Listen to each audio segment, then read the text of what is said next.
वैष्णो देवी भवन कलयुग में भी जहाँ होते हैं चमत्कार। यह मंदिर माता के 51 सिद्धपीठों में नहीं आता, फिर भी यहाँ पर भक्तों की भीड़ 12 महीने लगी रहती है। इन्हीं भक्तों में से एक है कमला देवी।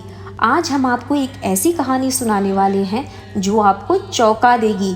इस कहानी को सुनने के बाद शायद आप भी माता रानी के भवन कटरा आने के लिए टिकट बुक करा लें।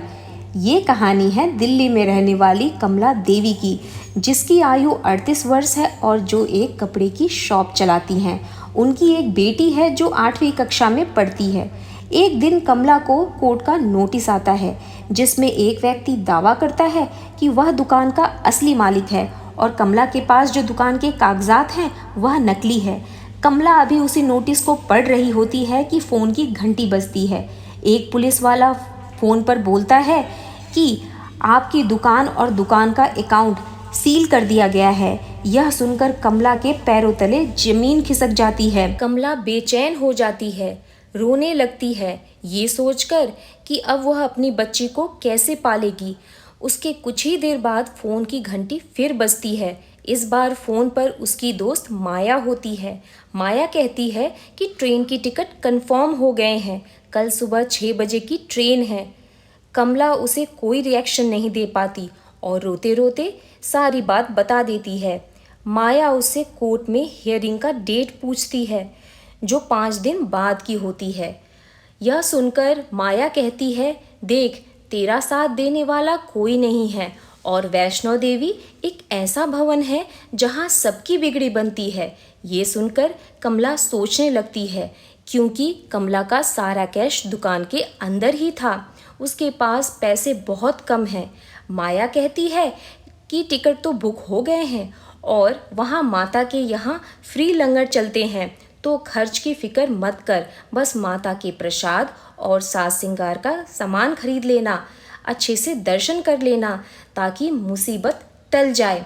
अगले दिन ट्रेन में बैठकर वे तीनों माता रानी के भवन वैष्णो देवी पहुंच जाते हैं। आज नवरात्रि का पहला दिन है और भवन में इतनी भीड़ है कि दर्शन के लिए भी लंबी लाइन लग रही है। 12 से 14 घंटे लाइन में खड़े होने के बाद नंबर आ रहा है। कमला अपने सारे पैसे से माता का प्रसाद, चुनरी और साज श्रृंगार का सामान लेती है और लाइन में लग जाती है। कमला पूरी तरह से माता के ध्यान में खो जाती है। वो कहते हैं ना कि दुख में मनुष्य परमात्मा के सबसे करीब होता है। अत्यधिक भीड़ के कारण दोनों सहेली आगे पीछे हो जाते हैं और तभी वहाँ एक हादसा होता है।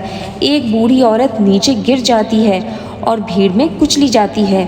कुछ लोग उसे सहारा देके खड़ा करते हैं, लेकिन उस बूढ़ी औरत के पैर में चोट लग जाती है और वह रोने लगती है।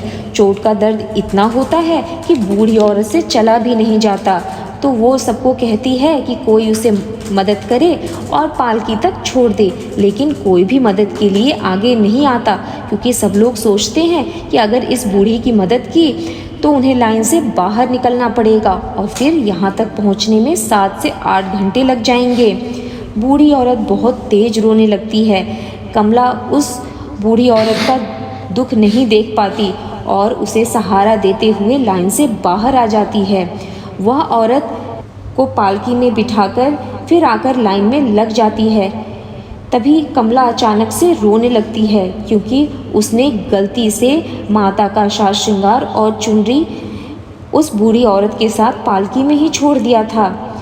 कमला चुपचाप से लाइन से बाहर आ जाती है और रोते रोते बोलती है कि जब बुरे दिन आते हैं तो सब लोग साथ छोड़ देते हैं।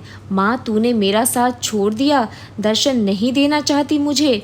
अपने आप को बहुत कोसते हुए कमला वहीं बैठ जाती है और अपनी बेटी और माया का इंतज़ार करती है। जब माया आती है तो कमला रो रो कर उसको अपनी सारी आप बीती बता देती है। तब माया कहती है कि जब उस बूढ़ी औरत की मदद कोई भी नहीं कर रहा था तो तूने क्यों की? माता का दर्शन नहीं किया तो अब तेरी मदद कौन करेगा? कमला बिल्कुल टूट जाती है और अपनी बेटी को टकटकी लगाकर देखने लगती है। तीनों लोग दिल्ली वापस लौट आते हैं। अब कोर्ट की हेयरिंग का दिन आ जाता है। कमला अपने दुकान के पुराने डॉक्यूमेंट्स के साथ कोर्ट पहुंच जाती है। सहमी हुई कमला जब कोर्ट के अंदर जाती है तो वह उस व्यक्ति को हंसते हुए देखती है जो दुकान का असली मालिक होने का दावा करता है। दो वकील उसके पास खड़े होते हैं। अकेली कमला डर जाती है, उसकी आंखें आंसू से भर जाती हैं। इतनी देर में कमला की नज़र जज साहिबा पर पड़ती है। कमला की आंखें थोड़ी देर के लिए जज साहिबा की तरफ रुक जाती है। कमला जज साहिबा को देखकर चौंक जाती है।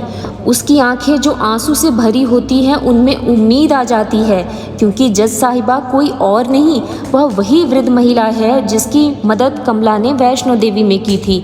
जज साहिबा में कमला को वैष्णो देवी की छवि दिखाई देती है और जज साहिबा केस को कमला के फेवर में सुना देती हैं।